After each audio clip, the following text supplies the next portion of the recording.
You know, Malay families, when guests come to the house, we give everything to the guest because the guest is king. And that was how I felt.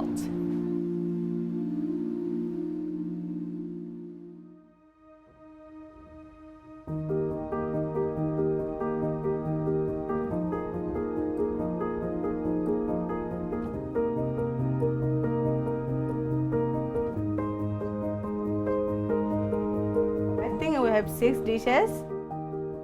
Before that, I never cook for others' community. I cook only for my community. 2 special person is coming.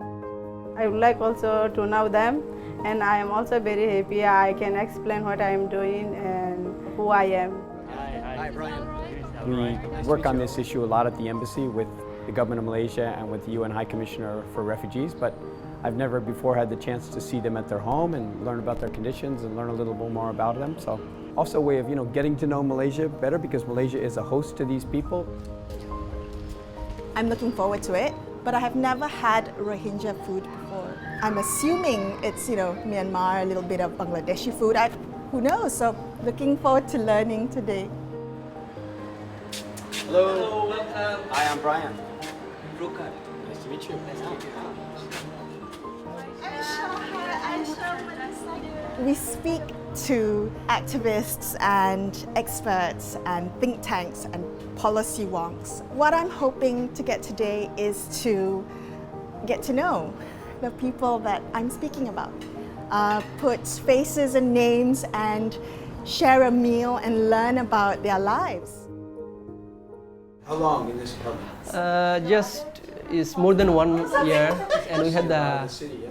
a lot the fellow, the Rohingya community here. She doing the program with that, the same fellow Rohingya women. But they're teaching the communicative English, the Malay. Teacher is the Aisha. I am project Oh, you're a teacher, manager. okay. Oh, yeah. How many women? 10 women. Oh, that's quite a lot. I see. Okay. Allahumma laka asantu bika amantu wa alayka tawakkaltu wa ala rizqika iftartu. Amin. Alhamdulillah. Yeah. So normally this is the traditional. So normally we break it down like this. Okay. So you need to have it the whole. Oh, Yes. wow, that's a beautiful big piece. Oh, so somebody holds it and then you tear it apart. Oh, thank you. You honor me with the. When you celebrate in Malaysia, is it different from when you? Yeah. So normally we first after the prayer, the Raya prayer, we strictly go to the graveyard. Come back time we go to the relative house. They cook the delicious meal. Okay. So when we give them the salam, one is the handshake. So we call it the mulakat. Mulakat. Yeah. Okay. Sometimes we call the azazi. To hug, embrace. Yeah, Oh. embrace, hug. Okay, Yeah. it's exactly the same. Yeah. Rokun's memories of Eid, celebrating Eid as a child in Rakhine, are so similar to my memories of celebrating Eid in my kampung. It was almost like exactly the same, and sometimes we focus on the differences. We don't realize we have almost the exact same traditions.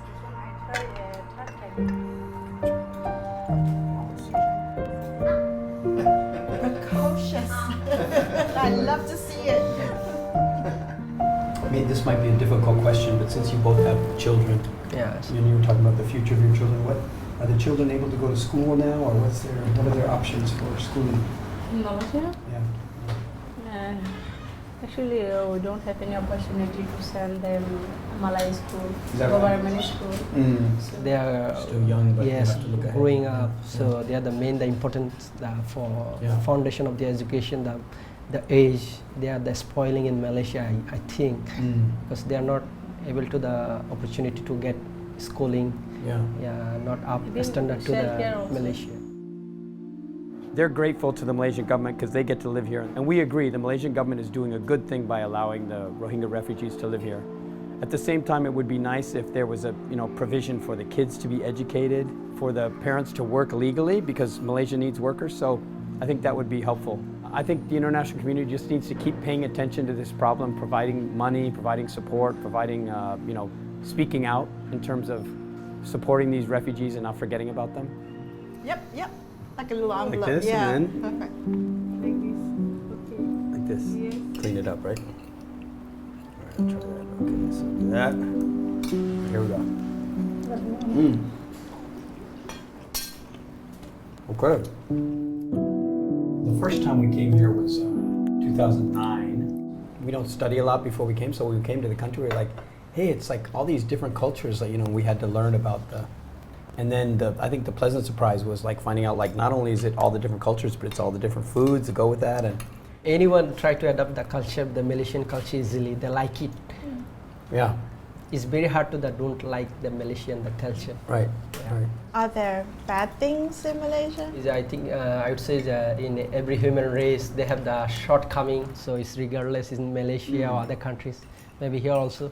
Because recently I saw in social media the xenophobia against the refugees intense more than the before. Was it like this when you came? No, No, right? it wasn't like this nowadays. Is that right? Yeah, because now the social media is very available to the every single hand. Some local peoples actually they try to say maybe the refugee, specifically the Rohingya peoples, they try to take over the Malaysia, the land. So actually we thinking like this, we couldn't take over our own land, own rights in our own land. So how it could be possible in the countries? So it's totally impossible. Yeah. So I think some people they very simply believe that.